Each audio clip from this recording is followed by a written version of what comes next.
3 days before her mother died, Sarah woke up at 4 in the morning with her heart racing. She sat up in bed, drenched in sweat, and knew with absolute certainty that something terrible was about to happen.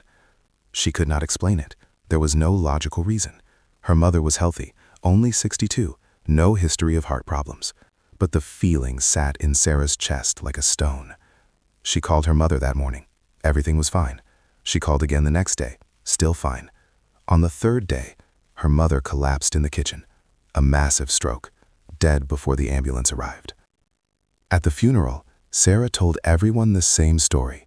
She knew. 3 days before it happened, she woke up knowing. Her family nodded. They said things like, "You were connected," and "mother's intuition," and "some people can sense these things." Sarah believed them. She believed she had seen the future. She believed her brain had picked up signals that her conscious mind could not process, that somewhere deep in her neural wiring, a warning system had fired. And for years, she carried that belief like a scar, the woman who saw death coming and could not stop it. But here is what Sarah did not know. Here is what no one told her, because no one wanted to take away the only explanation that made sense of a senseless tragedy. In the 6 months before her mother died, Sarah woke up with that same feeling of dread 17 times. 17 mornings where she was sure something terrible was coming. And 16 of those times, nothing happened. She forgot them. Her brain erased them because they were false alarms, noise, the anxious misfiring of a system that evolved to predict danger even when none exists. The 17th time, the feeling coincided with an actual event. Pure chance. A broken clock that happens to be right twice a day. But because that one time aligned with tragedy, her brain rewrote the story. It deleted the 16 failures and kept the one success. And now, in her memory, she is a prophet. She saw the future. Except she did not. She just remembered the hit and forgot the misses. This is not a story about intuition. This is a story about how your brain builds the future before it happens, runs a constant simulation of what comes next, and when that simulation matches reality, you feel like you predicted it. But when it does not, when the future your brain built collapses under the weight of the real world, the experience is not just surprising, it is existentially shattering. Because you do not live in the present, you live in a prediction. And the moment that prediction fails, your entire sense of reality breaks. The second case comes from a university lab. A man in his 20s is sitting in a chair with electrodes on his scalp. He is participating in a study about decision-making.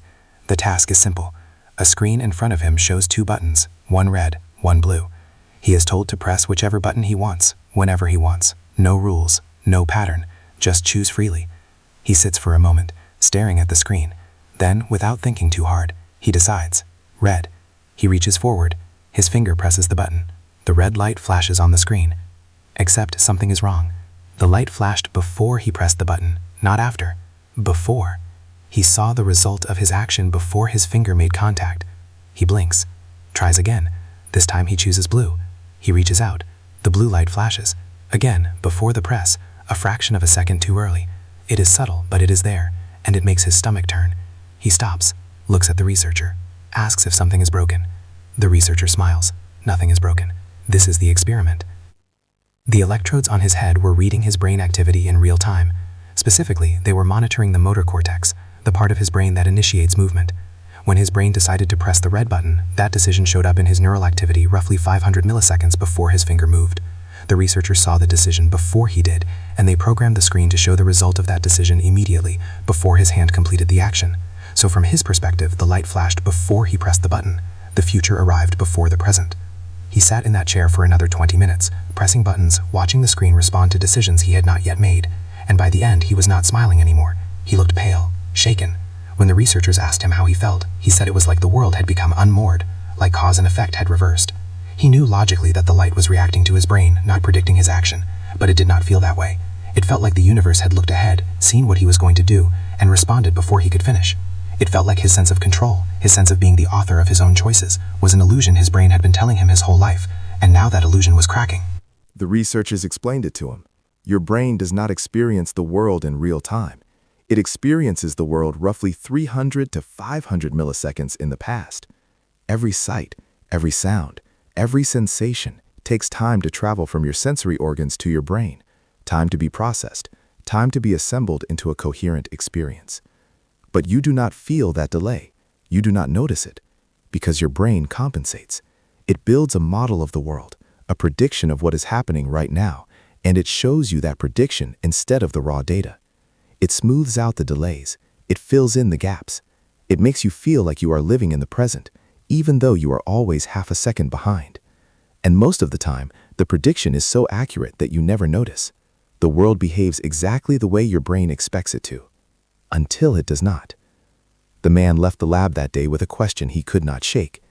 If his brain decides before he decides, if the action starts before the intention feels real, then who is in control? Is he choosing, or is he witnessing a choice his brain already made and taking credit for it after the fact? The researchers did not have an answer, because the answer is uncomfortable. You are not the author of your thoughts. You are the audience. Your brain runs the show, makes the decisions, initiates the actions, and then, half a second later, it tells you that you decided. And you believe it, because the alternative is too disturbing to accept. The third case is the strangest and the most universal. It happens to almost everyone at least once in their life, and when it happens, it feels supernatural. You walk into a room, a coffee shop, an office, a friend's apartment, and the moment you step inside, you are hit with a wave of recognition.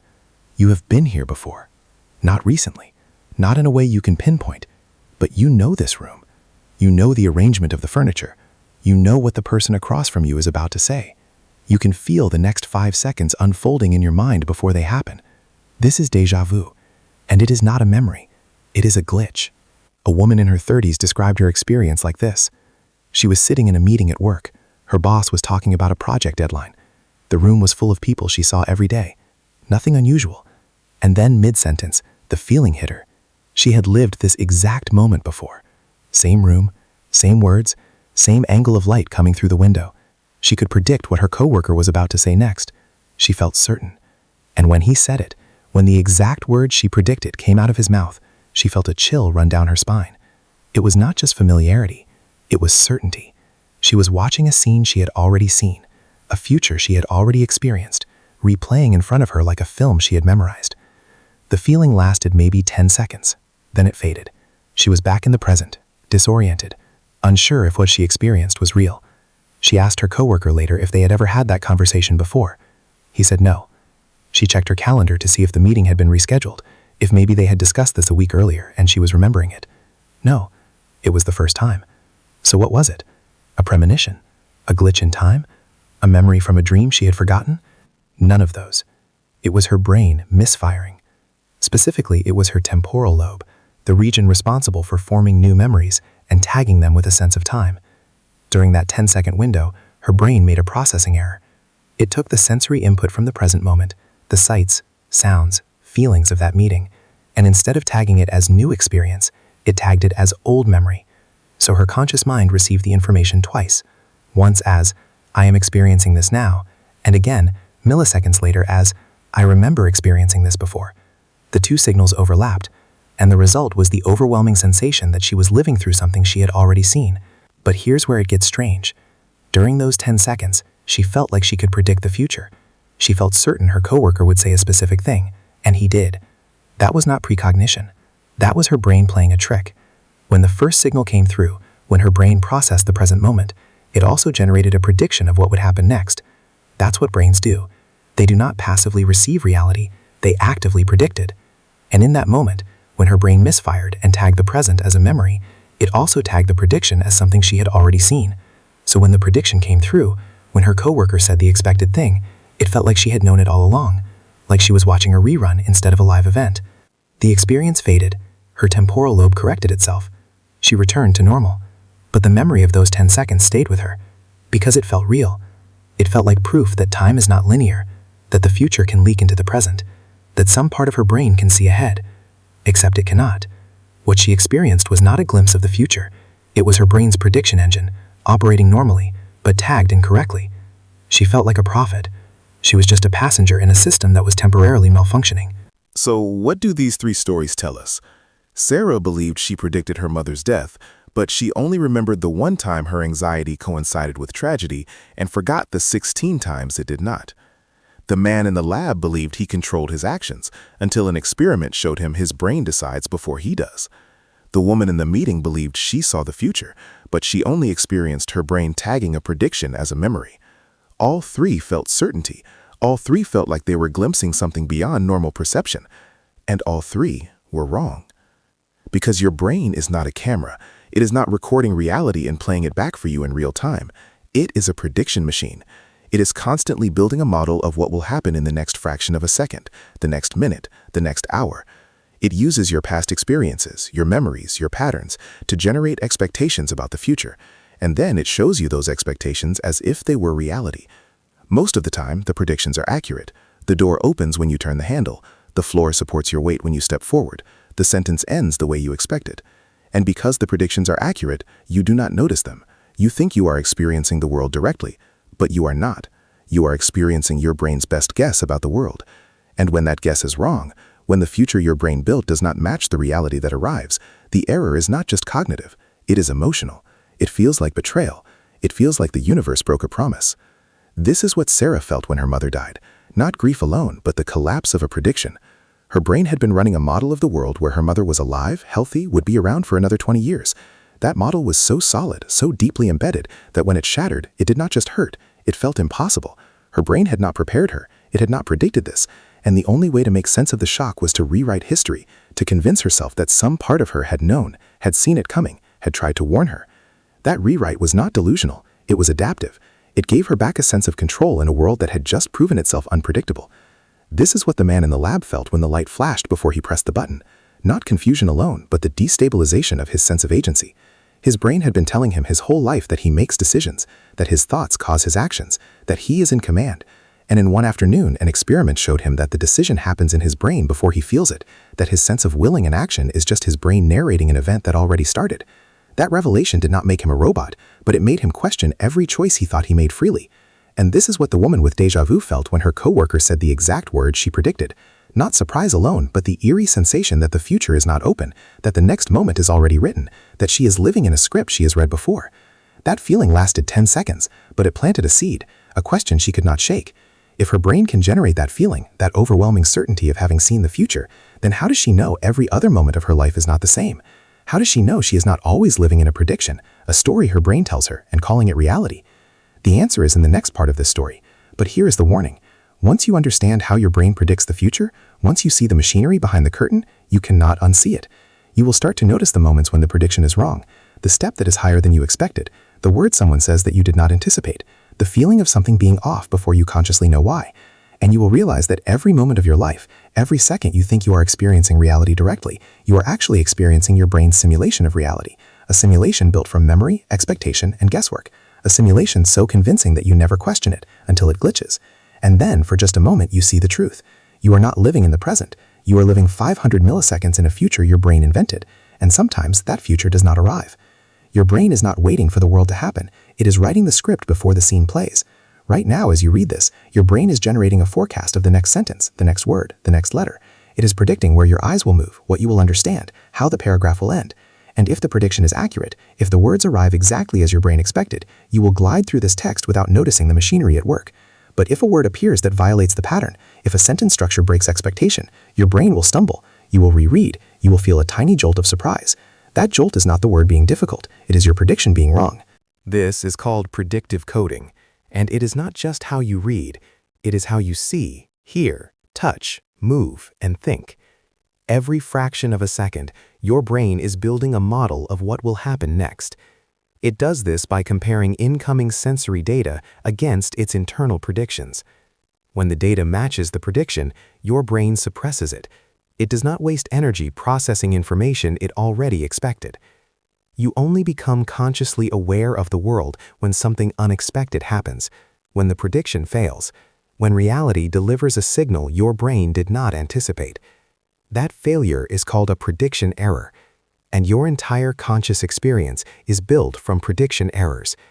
Everything you notice, everything that catches your attention, everything that feels real, is a moment when your brain got the future wrong. Think about walking. You do not consciously control each step. You do not think, lift leg, shift weight, extend foot, contact ground. You just walk. your brain predicts the entire sequence. It sends motor commands to your muscles based on its model of the terrain, your speed, your balance. The floor will be here. The ground will support this much weight. The step will take this long. And because those predictions are almost always correct, you can walk while thinking about something else entirely. You can talk, check your phone, plan your day, all while your brain handles the mechanics of movement invisibly.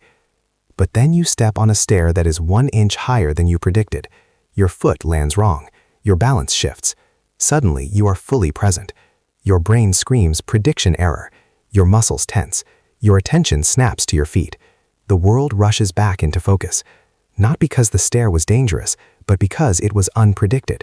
Your brain was living in a future where that stair was lower, and when the real stair arrived, the mismatch triggered an alarm. Now scale that up.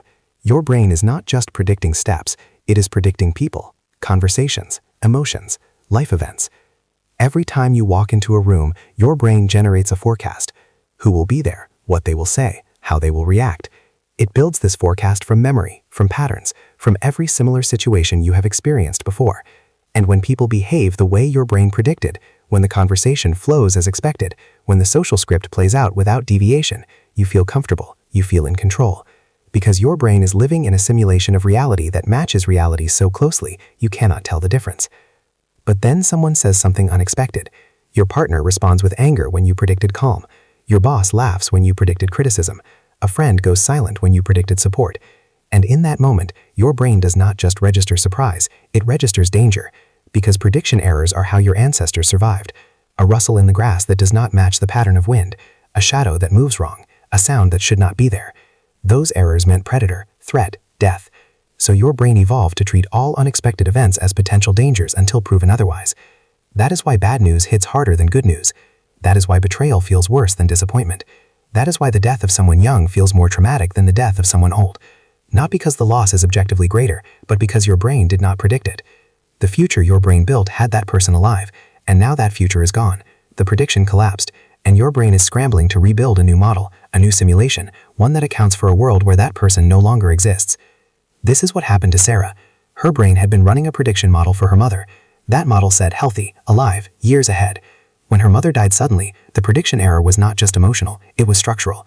Her brain had to rewrite massive sections of its future simulation, holidays without her mother, phone calls that would never happen, conversations that would never be finished. The size of that rewrite created grief, but it also created something else, a need to make sense of the error, a need to explain why the prediction failed. And the explanation her brain chose was, I knew this was coming, I sensed it, I woke up 3 days before and felt it.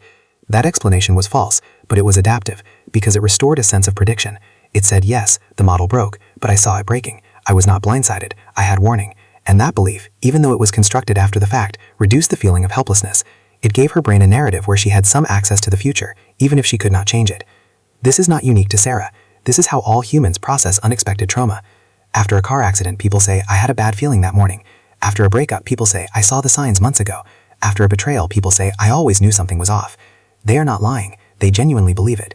But what they are remembering is not a premonition. It is a retroactive rewrite. Their brain went back into memory, found any moment of anxiety or doubt that preceded the event, and amplified it.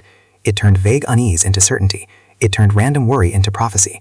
Because the alternative, admitting that the event was completely unpredicted, that their brain was running a model of the world that was catastrophically wrong, is too stabilizing. The brain cannot function in a world it cannot predict, so it rewrites the past to restore the illusion of prediction. It tells you, I knew, even when you did not. But prediction errors do not just rewrite the past, they also reshape the future. Every time your brain makes a wrong prediction, it updates its model. It learns. The stair that was too high gets encoded into memory. Next time you walk that staircase, your brain will predict the correct height. The friend who went silent when you needed support gets encoded as unreliable. Next time you need help, your brain will predict they might not show up. The partner who responded with anger gets encoded as volatile.